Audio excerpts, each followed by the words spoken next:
Salut, peuple de Dieu. Ces paroles inspirées. Aujourd'hui, nous venons avec un sujet si bénissant, intitulé « Tes ennemis viendront pour te demander de l'aide ».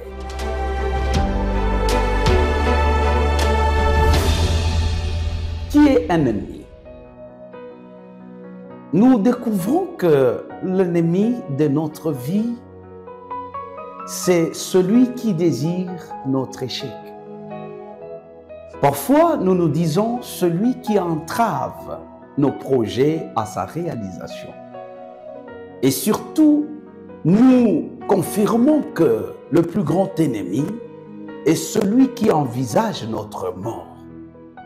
Mais comment est-ce un ennemi peut un jour venir te demander de l'aide? Alors, lisons la sagesse de Dieu au travers les pages de la Bible. Je suis dans le livre de Genèse, chapitre 42. Le verset 8 nous dit « Joseph reconnut ses frères, mais eux ne les reconnurent pas. » Et le verset 7 me renchérit en disant « Joseph vit ses frères et les connut, mais il feignit d'être un étranger pour eux. Il leur parla durement et leur dit « D'où venez-vous » Ils répondirent « Du pays des Canaan pour acheter des vivres. » Ils étaient frères. Ils vivaient ensemble. Mais à un certain moment, à cause de la haine, découvrons au travers la sagesse de la Bible que la haine est un grand ennemi pour l'amour dans la famille. La haine a suscité un mauvais choix dans le frère de Joseph pour le vendre. Et d'ailleurs, il voulait les tuer avant. C'est par la protection de Dieu que Joseph a été vendu. Et quelques années plus tard, ils ont même oublié cet homme de Joseph. Mais de l'autre côté, Dieu a élevé Joseph. À cause de la conservation de son esprit, Joseph a témoigné de la fidélité envers son Créateur, l'Éternel Dieu Tout-Puissant. Et un jour, il y a eu famine. Et ces gens devaient aller chercher à manger. Ils devaient chercher le vivre.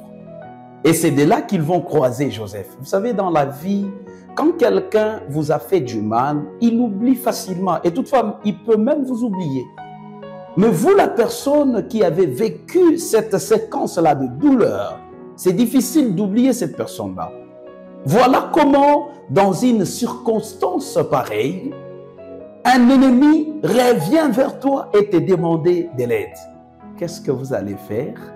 Allez-vous vous comporter comme un païen ou vous allez pratiquer la véritable religion de faire du bien aux autres?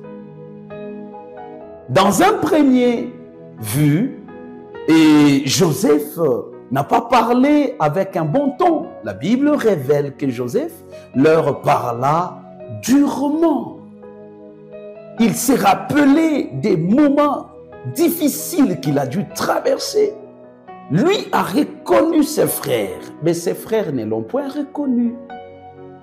Alors, Joseph va voir le plus grand miracle, que ce miracle-là est en train d'arriver dans ta vie et dans ma vie. Ces gens-là qui étaient des freins, des blocages à l'université. Ces gens-là qui vous maltraitaient. Ces gens-là qui ne voulaient même pas de votre présence. Ces gens-là qui vous regardaient comme de la boue. Ces gens-là qui vous voyaient comme de sauterelles. Ils viennent pour demander de l'aide. Ils viennent. Et d'ailleurs, ce n'est pas une personne. Ils viendront nombreux. Ils viendront nombreux pour te demander l'assistance. Ils viendront nombreux pour te demander de l'aide. Alors, comment tu vas agir à leur égard? La Bible nous conseille d'oublier tout ce qui s'est passé dans le passé et de leur faire du bien. C'est après quoi tu leur diras que l'Éternel a renversé la pyramide, que l'Éternel a vu mon innocence, que l'Éternel a rendu justice. Alors, ne sois pas tellement triste de ce que tu traverses. Un temps viendra pour ton soulagement. Un temps viendra où Dieu rendra justice. Un temps viendra où toi-même tu te diras, l'Éternel est fidèle. Pouvez-vous prier ensemble avec moi? Si tel est votre désir, je t'invite ainsi à prier. Seigneur, notre Dieu, notre Père, nous vivons un moment tellement accablé par des soucis, tellement évincé par le problème. Mais notre foi, au travers ce que tu as fait dans la vie de Joseph, il est resté optimiste et il a gagné la bataille. C'est ainsi que mon frère et ma sœur, nous gardons notre foi en toi, Jésus. Et nous espérons renverser cette pyramide-là. De la honte en une gloire, de douleur en une joie. Au nom de Jésus, rends-nous, Seigneur, grâce et mets la justice pour que nous puissions nous réjouir de ta fidélité. Au nom de Jésus. Amen.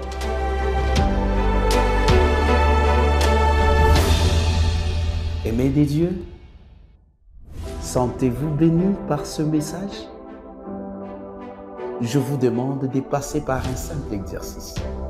Likez la vidéo, partagez-la avec les autres et surtout abonnez-vous à notre chaîne Advent Media.